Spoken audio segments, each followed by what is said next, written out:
Hi hello नमस्ते, मी उज्ज्वला पवार या YouTube चॅनलवर तुमचं अगदी मनापासून स्वागत आहे। आज मी तुम्हाला भेंडीच्या भाजीची रेसिपी दाखवणार आहे। तर इथे पाहू शकता एकदम कवळी अशी मी भेंडी घेतली आहे। भेंडी स्वच्छ धुवून पुसून घेतली आहे। चॅनलवर नवीन असाल तर प्लीज एक लाईक एक सबस्क्राईब नक्कीच करा। नवीन यूट्यूबरसाठी तुमचं एक लाईक एक सबस्क्राईब खरंच खूप लाख मोलाचं असतं। तर आता इथे भेंडी आपल्याला कट करायची आहे। तर या पद्धतीने आपल्याला भेंडी कट करून घ्यायची आहे। त्याचे पाठीमागचं आणि पुढचं देठ आपल्याला काढून घ्यायचं आहे आणि अशी क्रॉस आपल्याला भेंडी कट करून घ्यायची आहे। या पद्धतीने भेंडी कट केली तर ती दिसायला सुद्धा छान दिसते। तर पाहू शकता खूप जास्त जाड आपल्याला भेंडी नाही कट करायची आणि खूपही जास्त पातळ सुद्धा नाही करायची।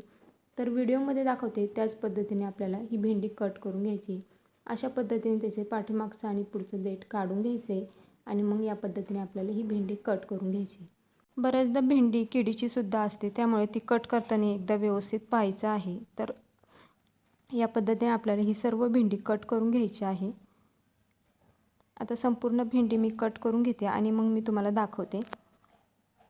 तर पाहू शकता इथे मी सर्व भेंडी कट करून घेतली आहे। आता आपण भाजीला फोडणी देऊन घेऊया। आता इथे गॅसवरती कढई ठेवली आहे। कढई गरम झाली की यामध्ये आपल्याला तेल घालायचं आहे। तर इथे मी एक पळी तेल घालणार आहे। आता तेल गरम झालं की यामध्ये आपल्याला जिरे घालायचे आहे।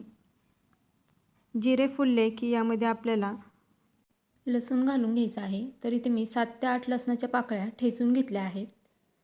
आता त्यानंतर आपल्याला यामध्ये कढीपत्ता घालायचा आहे। कढीपत्ता घातल्यानंतर यामध्ये आपल्याला मिरच्या घालायच्या आहेत।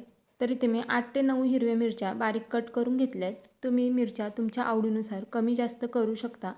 आता लसूण आणि हिरवी मिरची आपल्याला छान अशी परतून घ्यायची आहे।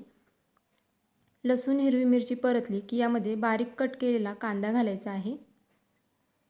तर एक छोट्या आकाराचा कांदा मी कट करून घेतला होता, तो यामध्ये घातला आहे।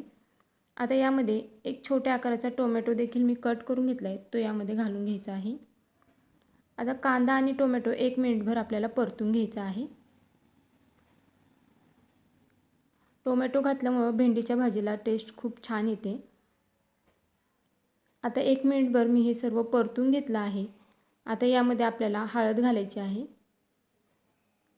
तर इथे पाव चमचा हळद घातली आहे।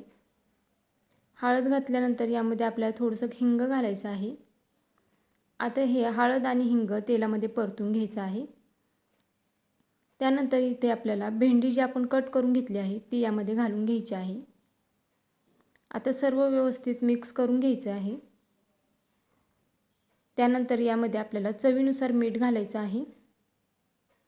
मीठ घातल्यानंतर पुन्हा एकदा सर्व मिक्स करून घ्यायचं आहे। चॅनलवर नवीन असेल तर प्लीज एक लाईक एक सबस्क्राईब नक्कीच करा। नवीन यूट्यूबरसाठी तुमचं एक लाईक एक सबस्क्राईब खरंच खूप लाख मोलाचं असतं। तर आता यावरती झाकण ठेवून आपण 5 मिनिटं ही भाजी शिजवून घ्यायची आहे। अधूनमधून झाकण काढून भेंडी हलवायची आहे, नाहीतर मग ती खाली लागू शकते। तर 5 मिनिटं झाली आहेत आणि आता झाकण काढून आपण चेक करूया। अधूनमधून मी भाजी चेक करत होते। आता आपण चेक करूया भेंडी शिजली आहे का। तर पाहू शकता इथे भेंडी छान अशी मऊसूत शिजली आहे। आता आपण गॅस बंद करूया।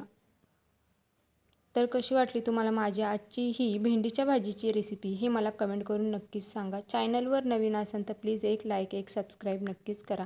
त्याचबरोबर तुम्ही माझे व्हिडिओ कुठून पाहताय हे देखील कमेंट करून सांगायला विसरू नका। तर भेटूया उद्या एक अशाच नवीन रेसिपीसोबत। तोपर्यंत सर्वांनी काळजी घ्या। बाय।